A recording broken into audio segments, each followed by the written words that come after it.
And now, the most reasonable talk show host from Sop Choppy to the Redneck Riviera, here is Bob Kerrigan. Well, good evening and welcome once again to Within Reason.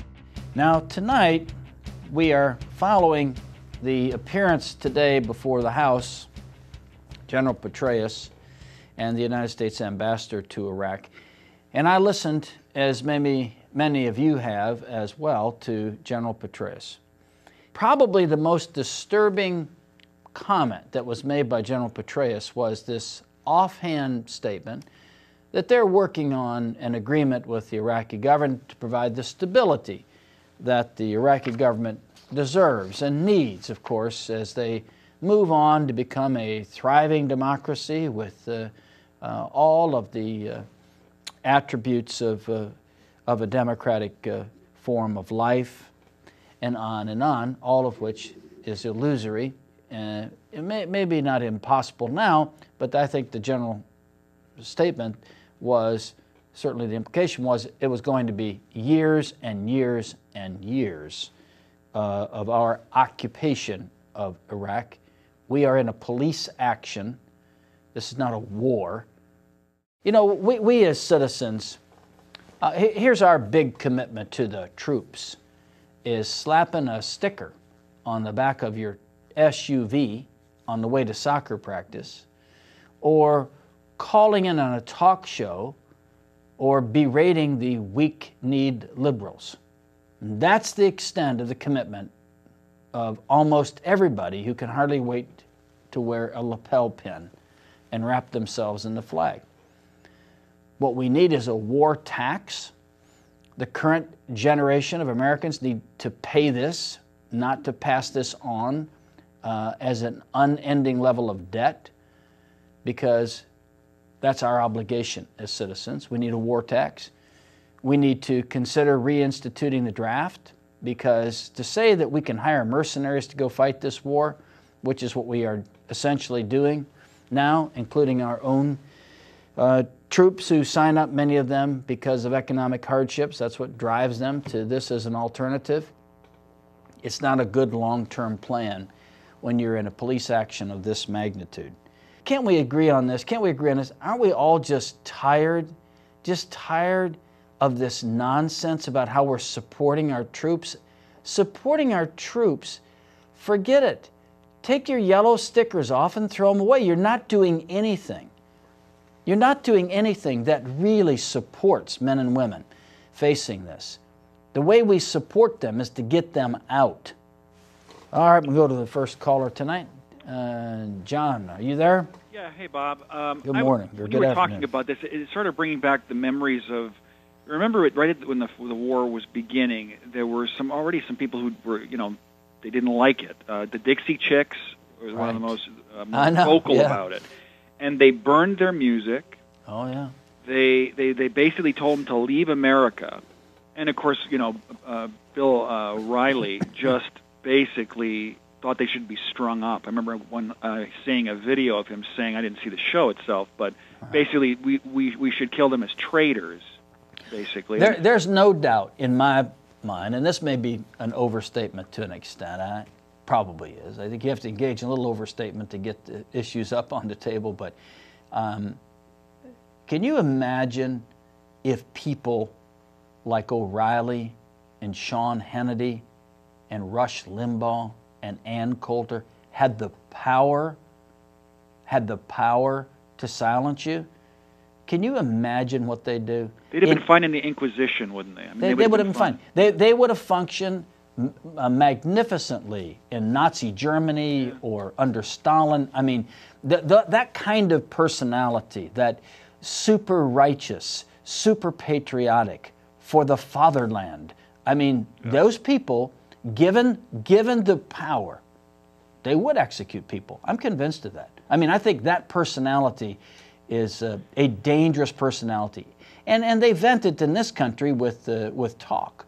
But if they had the power to do that and to shut you down and to stop you and to harm you, I think they'd do it. I think they'd do it in a heartbeat. It's the nature of the beast. Now here's a story about the border fence that is appalling in its scope.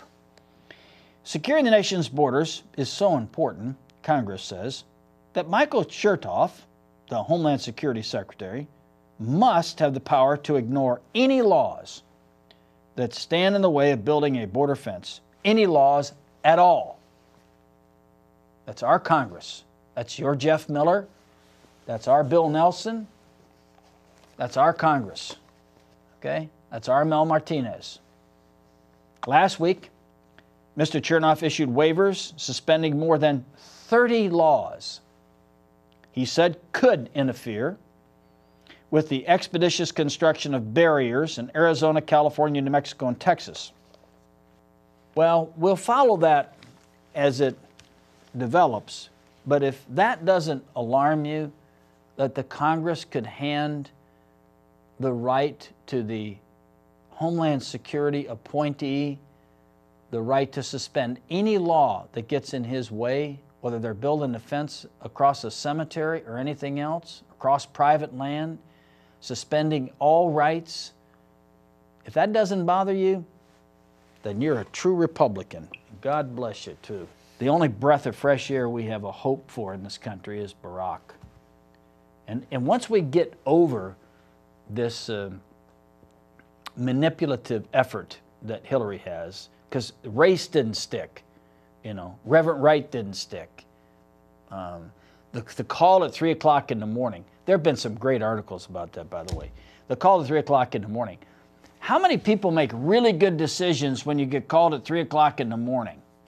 If it isn't to go down to get your kid from the jail, or if it isn't some other thing, you don't make real good decisions at 3 o'clock in the morning, and there's never been a case in which you'd have to make a decision at 3 o'clock in the morning. What kind of information are you going to get at 3 o'clock in the morning? It was just silly. It was designed to scare people. Scaring people is effective. Look at George W. Bush. Scaring people is effective. Right now, as I said earlier in the program, scaring people is very effective to make them want to vote for John McCain, because their fear is that if we abruptly pull out of Iraq, we're going to have problems that could hurt us. And so, although the overwhelming majority of people in this country think it was a disaster, which it was, that there was no factual or other basis to invade Iraq, knowing that it was a disaster, people in this country still are legitimately concerned about it. And I think the Democrats, as I said earlier, they're going to lose on that point. Their only hope is that the war will blend to insignificance, in November, for whatever reason. But they're not going to win on that point. And it was a foolish thing to do. And what they should have said, I think, is, we don't know what is the best course now, because this has been so mismanaged by Bush. And the latest effort is to prop up the appearance of success with hand-picked military people that are reporting to the public. And when elected, the Democrats will attempt to ascertain the truth about Iraq, whatever that truth is. And in response to ascertaining the truth about the situation in Iraq at the time, will make a decision to try to bring our military men and women home as fast as possible and leave all of the profiteering contractors there if they want to stay at their own risk. But to get our people out, to rebuild our military, and to give us the resources to face conflicts and other police actions that may come about. That's the best position the Democrats can take.